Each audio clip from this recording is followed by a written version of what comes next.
Hello दोस्तों, Rana classes में आपका स्वागत है। तो आज मैं आपको बीएसएससी सीजीएल 3 के बारे में जो वैकेंसी आई है उसके बारे में जो कि आपको बताऊंगा। तो इस वीडियो को शुरू से अंत तक देखें, पसंद आने पर लाइक, नए लोग सब्सक्राइब करना ना भूलें।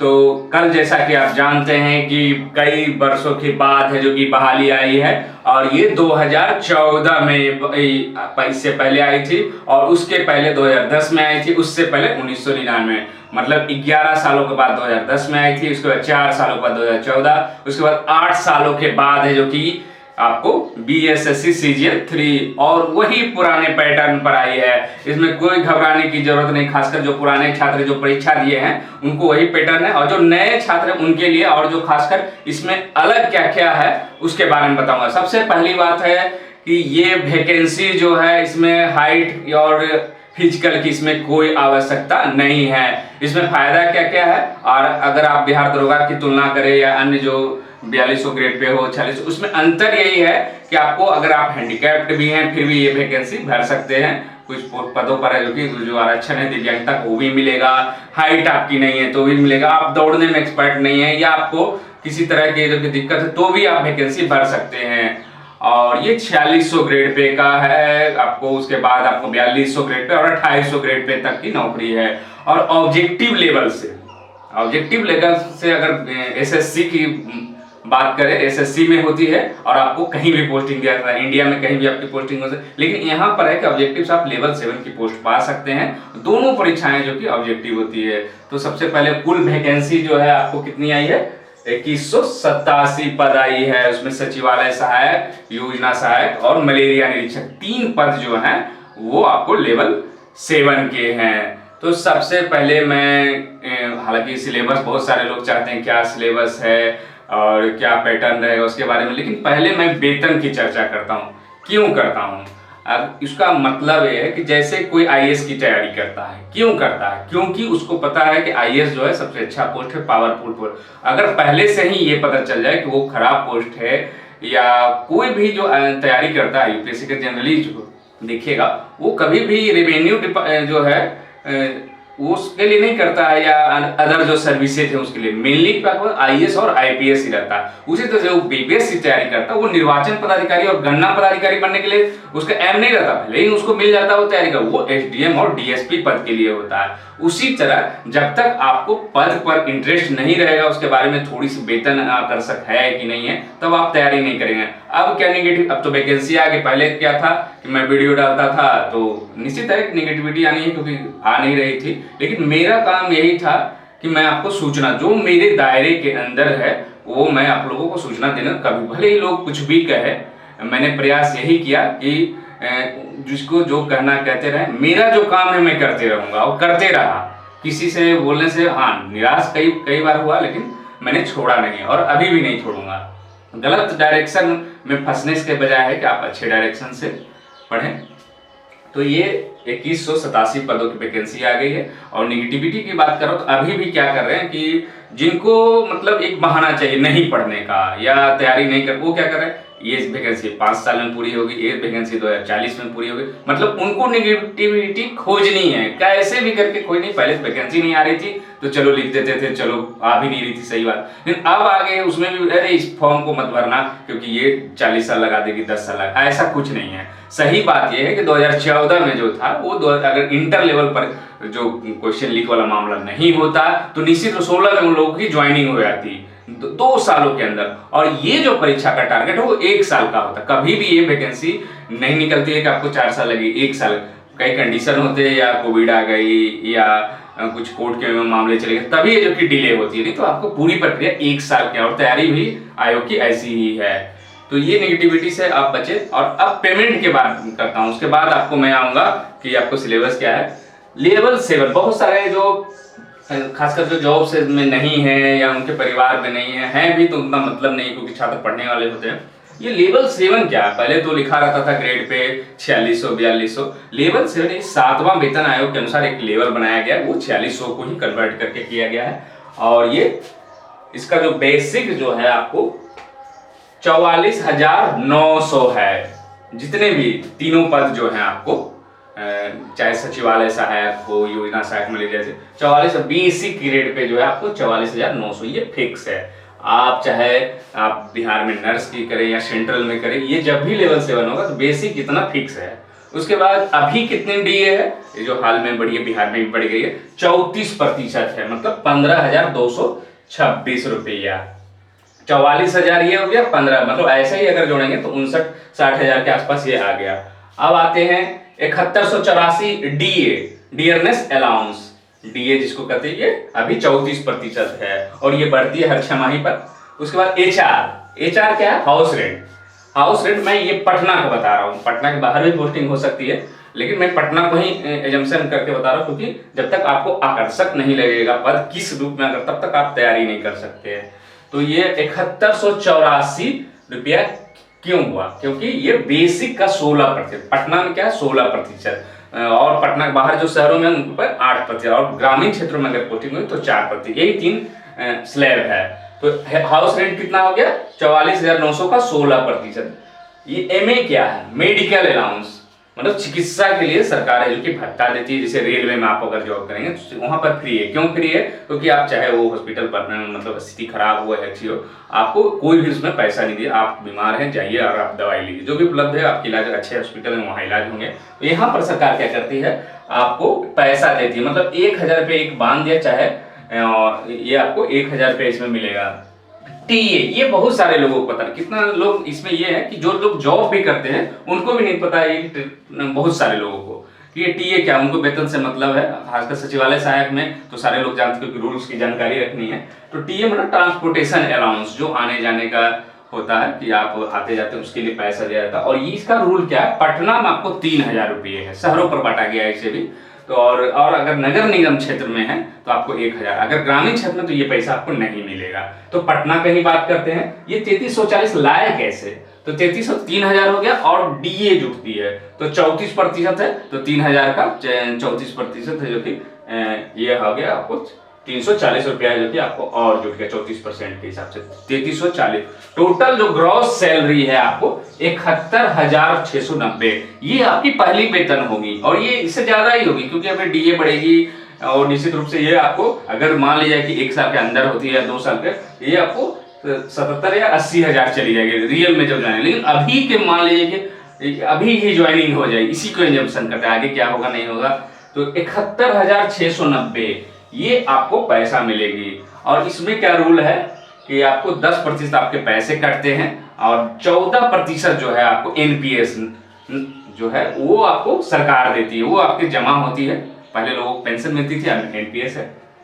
और ये नेट क्या है, ये नेट मतलब आपको हाथ में कितना मिलेगा, ये आपको हाथ में नहीं मिलेगा, क्योंकि आपको 10% हाल में 10% किसका कटेगा, तो ये जो बेसिक है और जो डीए है उसका 10%, मतलब इसका 10% लगभग है, कि और इसमें देखेंगे 6,000 और 60 रुपया जो है आपको जो जीआईए है, इंश्योरेंस एक होती है उसमें कटती है। तो मतलब इतनी रुपया है जो कि आपको हाथ में मिलेगी, मतलब इन हैंड है जो कि 65 है। और ऑब्जेक्टिव व्यू से आपको बिहार में होगी, हालांकि यहाँ पर बहुत अगर रेट की बात करें तो कम मिलती है अगर छोटे शहरों में, तो 65,613 आपकी पहली पोस्टिंग में है। तो इसके लिए निश्चित रूप से तैयारी होगी, क्योंकि ना तो इसमें फिजिकल का सपोर्ट है और ना ही आपको टाइपिंग का सपोर्ट है। तो जो क्रीम लड़के होंगे, पीटी तो चलिए आपकी तैयारी निकल जाएगी, लेकिन फाइनल सिलेक्शन उन्हीं का होगा जो बहुत ज्यादा मेहनत किए हुए हैं। तो ये आपने देखा 65,613 लेवल्स, चाहे सचिवालय सहायक की, मलेरिया निरीक्षक की हो और जो योजना सहायक, तीनों को आपको पटना में अगर पोस्टिंग होती है 65,613 रुपये आपके हाथ में आएगी, 71,690। अब आते हैं, बात करते हैं लेवल 6 की। लेवल 6 की जो पद है उसका क्या हाल है, जो डाटा एंट्री ऑपरेटर 35,400 बेसिक हो गया, उसी तरह 12,036 जो कि डीए हो गया, एचआर हो गया, उसी तरह 16% मेडिकल अलाउंस 33,000 पटना पोस्टिंग होती, 57,440 और नेट है जो कि 52। मतलब अगर आप लेवल 6 के पदों पर आपकी पोस्टिंग होती है तो अभी होती है तो 13,000 का लगभग है जो कि अंतर है। तो ये वेतन है जो कि अंतर सीधे होता है, ये अंतर। और बहुत सारी सुविधाएं हैं जो कि बांटी जाती है लेवल के आधार पर कि आपको ये सुविधा दी जाती है नहीं। उसी तरह लेवल 5 की क्या 29,200 बेसिक है, 9928 हो गया इसका 34%, हाउस रेंट इसका 16%, 4672, 1000 मेडिकल 33 और ये 48,140 रुपया ग्रॉस मिलेगा। और इसमें इतना अंतर हो गया आपको, फिर 9,000 का अंतर हो गया ग्रॉस सैलरी में 44, यहाँ 8,000 का लगभग अंतर हो गया 44,167 रुपया। तो मतलब क्या हो गया अंतर, देखिए कितना, 3 ही लेवल की आपकी वैकेंसी निकली है CGL 3 में, तो आपको 71,690 ग्रॉस सैलरी हो गई। अगर आप इस जॉब को छोड़ेंगे, मान लीजिए कि होता है कि आप जॉब में ही नहीं है, तो ये जो 14% है तो 10,000 रुपये आपको, और मतलब अगर एक भले वो जमा हो गया आपके NPS में, तो ये आपको कितना हो गया लगभग 80-81 हजार रुपया जो कि लेवल पूरी सरकार जो वहन करेगी ओवर आपका कटेगा या NPS में, मतलब 10-10 हजार 9-9 हजार है जो कि सब में बढ़ेगा। तो ये है जो कि ये आकर्षक है, इतने पैसे। और अगर आप इंटर स्तरीय की तुलना करें इसमें, क्यों नहीं, तो क्योंकि इंटर स्तरीय में यही लेवल क्या हो जाएगा आपको घट जाएगा 29,000 से भी, क्योंकि लेवल है जो कि 4 का वहां पर पोस्ट है, मैक्सिमम है वो भी कनीय लेखा लिपिक, वहां पर वेतन है जो कि काफी कम हो जाएगा। इसीलिए जो कि ये आकर्षक वेतन और ग्रेजुएशन पर है और इसमें ऑब्जेक्टिव एग्जाम है, इसीलिए लोग हैं जो कि इसमें तैयारी करते। बहुत सारे लोग बिहार दरोगा जिनकी हाइट नहीं है वो इसलिए इंतजार कर रहे थे कि चलो वहां पर तो कुछ सहारा है वो लोग निकाल लेते, लेकिन यहाँ पर है जो कि आपको लड़ाई होगी। पिछले कट ऑफ की बहुत सारे लोग पूछ रहे थे, पिछले कट ऑफ 120 के आसपास, ये क्वेश्चन पर डिपेंड करता है कि कितनी गई है नहीं गई है। अब पैटर्न पर बात करते हैं, पैटर्न जो नए हैं खासकर उनके लिए है जो कि 50 है जो कि आपको GS है, 50 में आपको मैथ और साइंस रहेंगे। ये फिक्स नहीं है कि मैथ और साइंस कितने, मिक्स रहेंगे, कई बार 15 रहते हैं मैथ और जनरली साइंस ज़्यादा रहती है। उसके बाद 50 रीजनिंग, ये तीनों फिक्स है। 150 क्वेश्चन रहेंगे, 600 मार्क रहेंगे, एक क्वेश्चन 4 मार्क का रहेगा, आपको 1/4 नेगेटिव रहेगा।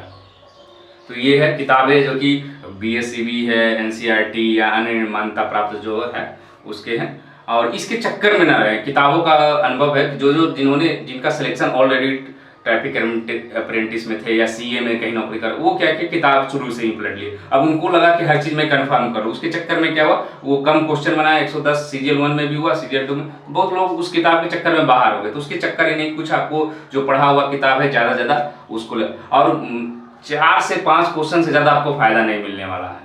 उससे ज्यादा अगर कोई सोच रहा है किताब ले जाके मैं सिलेक्शन ले लूंगा और तैयारी नहीं है, तो ये गलतफहमी है। उन गलतफहमी में चक्कर में ना पड़े, उससे अच्छा कि आप किताब ही ना ले जाएं, आपकी रिजल्ट हो जाएगी। तो वो 3 सिर्फ दिखावा के लिए है। बहुत ज्यादा एकदम तैयारी करके और प्लानिंग करके कि ये चीज मेरा मान लीजिए वीक है तो उस बुक को ले जाएंगे तब आपको फायदा कर सका, वो भी खोजने में आपको समय लग जाएगा। तो उसके चक्कर में ना 3 पुस्तकें जो ले जाने वाली है। सिलेबस का बहुत सारे लोग चर्चा करते हैं कि क्या सिलेबस, आपको विज्ञापन में भी दिया हुआ। हालांकि उस सिलेबस को पढ़ेंगे तो वो एक कॉमन सिलेबस है, बहुत सारी परीक्षाओं में वही, इंटर लेवल में भी वही मिलेगा आपको, ग्रेजुएशन लेवल पर भी वही मिलेगा सिलेबस, और इस जितने बहुत सारे जगह पर ये जो कि आपको मिलेगा। और इस वैकेंसी में पहली बार हो रहा है कि महिला आरक्षण मिला, तो महिलाओं के लिए ये सुनहरा अवसर है। अगर सीटों की संख्या की बात करें तो सीटों की संख्या है जो कि इसमें महिलाओं की कितनी है उस पर दिख रहे हैं। तो सचिवालय सहायक की है जो कि आपको 460 पद है, महिलाओं के लिए आरक्षित है, और 27 जो कि स्वतंत्रता सेनानी। उसी तरह जो कि योजना सहायक की है जो कि आपको 40 पद है जो कि आपको महिलाओं के लिए है, और मलेरिया निरीक्षक में जो कि 19 पद, और अंकेक्षक में है जो कि महिलाओं के लिए है जो कि आपको एक में है जो कि आपको 34 पद है, और एक में है जो कि 117 पद है। तो मतलब ओवरऑल जो है ये बहुत ही फायदेमंद है, और पहली बार ऐसा मौका है कि आपको महिला आरक्षण भी है। और जो आरक्षण 2 प्रकार की इसमें महिलाओं को मिलती है, एक WC मतलब बैकवर्ड जो WBC जो होती है वुमेन बैकवर्ड कास्ट, वो किनको मिलती है, वो जनरल की महिलाओं को छोड़कर बाकी सभी को मिलती है। और उसमें क्या होता है, पहले कौन सा सिलेक्शन होता है, पहले आपको महिलाओं का आरक्षण, उसमें भी अगर छट गए तो सबसे कम सिलेक्शन किसका होगा, WBC का होगा, क्योंकि वो पिछड़े वर्ग की महिलाओं के लिए होता है। तो ये है जो कि आपको आकर्षक सीट है। जनरल के लिए जो कि टोटल सीट है जो कि 880 है। सचिवालय सहायक की बात करें तो 558 पद है जनरल में। और आयु सीमा तो आपको 1/8/2000, इसको मैं एक बार फिर से देख लेता हूँ आयु सीमा के बारे में।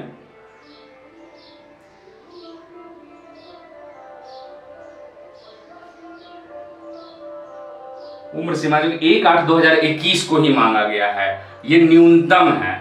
मतलब उसमें 21 वर्ष, उसके अगर 21 वर्ष नहीं पूरे तो आप फॉर्म नहीं भर सकते, इसका कोई सुनवाई नहीं है। अधिकतम उम्र सीमा जो है आपको, ये जो डेट है ये आपको 1/8/2015 मतलब 6 साल का है, जो कि आपको ऐसे ही छूट दिया गया है। अगर आप 37 वर्ष जनरल या कैटेगरी में जो एज है उसके अनुसार हैं तो आप ये फॉर्म भर सकते हैं।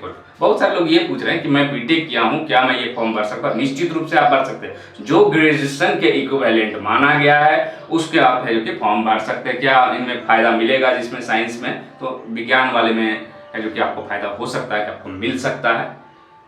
तो ये रहा जो कि अब तैयारी इसकी करें। मेरी क्या आप लोगों, क्योंकि मैं 3-4 वर्षों से सर्व कर रहा हूँ, कुछ कैंडिडेट जो हैं वो ऑलरेडी जॉब में हैं और वो तैयारी, भले ही वैकेंसी 4 साल डिले हुई लेकिन वो हर हाल में आना चाहते हैं, उनकी तैयारी भी हो रही है, भले ही निराशा कई वाले। जो कई छात्र, दूसरे जो छात्र हैं वो अन्य परीक्षा हो, चाहे सिपाही हो, दरोगा की हो या बीपीएससी की हो या यूपीएससी परीक्षा दे, तो उसकी तैयारी कर रहे हैं। तो उनके लिए क्या है कि इसमें जो कि मैथ और रीजनिंग पर है जो कि, और साइंस, ये 3 चीज़ पर है जो कि आपको फोकस करना है। और पहले मैं आप लोगों को कुछ परिचय करवाऊंगा, क्योंकि बताया भी था कल की जो सीजीएल 2 में जो 13 रैंकर्स हैं उनका तैयारी किस तरह से था, वो कौन सा बुक फॉलो किए, ये सब है जो कि मैं आपको आज या कल में कोशिश करूंगा कि आप लोगों के सामने रखूं, जिससे कि आप इधर उधर भटके नहीं। अब जिनको अनुभव ही नहीं है वो क्या बताएंगे? बता सकते हैं लेकिन उनको इस जॉब के बारे में पता ही नहीं है, या इसमें जो पोस्टें हैं बस उनको है कि आगे वैकेंसी अब मुझे लगना है। मैं तो इसमें 4 साल से लगा हुआ, तो भले वैकेंसी नहीं आई। तो ये है जो कि आपको आकर्षक वेतन है, और इसमें जो इस सबसे ज़्यादा जो रोल होगा वो शेड प्रैक्टिस की होगी, और शेड प्रैक्टिस आप जितना करेंगे उतना ही फायदा होगा। अब आते हैं डॉक्यूमेंट्स की बात, क्योंकि अभी तो फॉर्म भराएगी और मैं ये चाहता हूँ कि कम से कम गलतियाँ तो होगी, छात्र सुनने वाले नहीं हैं। सबसे पहला ये करें कि जब आपको पता है कि आपकी मान लीजिए कि कौन कौन सा चीज़ है जो कि आप नहीं भी बनाएंगे तो चलेगा। जाति प्रमाण पत्र अगर आपके 2008 के हों, 7 के हों, फिर भी वो चलेगा, एक ही बार का बना होना चाहिए। लेकिन फिर भी अगर दोबारा नया बना लेते तो उससे कोई परेशानी नहीं है। उसी तरह अस्थायी निवास प्रमाण पत्र भी एक ही बार बनता, अस्थायी बनता है, उसका टाइम लिमिटेशन है, लेकिन अस्थायी अगर एक बार के बना है, नहीं बनाएंगे तो उससे कभी परेशानी नहीं होगी। लेकिन अगर नया बनाते तो बना लीजिए। अब सबसे बड़ा मामला जो फंसा है इंटर लेवल में, वो मामला उस समय उतनी मीडिया नहीं थी और साइबर कैफे पर बहुत ज़्यादा निर्भरता थी, तो बहुत सारे लोगों ने बीसी को ईबीसी बना दिया, ईबीसी की जगह एससी भर दिया, और फॉर्म बिल्कुल नहीं देखा, जो भर दिया वो चलो सब सही, देखना भी नहीं, क्योंकि उसके बाद पता चला कि ये तो मेरा गलत भरा गया। तो ये गलतियाँ ना करें। पहले आप अपने यहाँ जो है क्रीमी लेयर सर्टिफिकेट, बहुत सारे लोग कह रहे हैं कि मेरे पास भारत सरकार का क्रीमी लेयर है। हमारा ये कहना है कि अभी आपके पास 17 तक है जो कि डेट है, तो फिर आप अभी क्यों नहीं बनवा रहे? बिहार सरकार का ही क्यों नहीं बनवा रहे? तो बिहार सरकार का जो कि आप बनवा ले, अभी आपके पास समय है, और जितना जल्दी आप बनाएंगे उतने फायदे में, क्योंकि ये वैकेंसी निकली है, बहुत सारे लोग सर्टिफिकेट पर जाएंगे और बनाने जाएंगे तो फिर डिले होगी, फिर कहिएगा कि डिले हो रहा है, बन नहीं रहा। तो आप जितनी जल्दी आप जो सर्टिफिकेट नहीं है, चाहे क्रीमी लेयर की हो, चाहे जाति प्रमाण पत्र की हो, उतनी जल्दी है जो कि आप बनवा ले। जितना डिले करेंगे उतनी है जो कि आपको फिर अंचल में दिक्कत होगी कि अभी अब किससे बनवाने हैं। तो जितनी आप एसडीओ लेवल, डीएम लेवल जितनी होती है आप बनवा ले, जितना बन सकता है, जहां तक फॉर्म भरने के पहले बन सकता है आप बनवा ले। ये नहीं कि सीओ को लेवल का छोड़ दे, क्योंकि अभी आपके पास समय है। और करेंगे क्या छात्र, मैं ये भी बता देता हूँ। छात्रों की क्या होती है कि यदि कुछ नहीं होता है ये सबसे, फिर वही लापरवाही करेंगे, बाद में फिर कोर्ट केस करेंगे कि हमने जो कि लिखा हुआ नहीं था।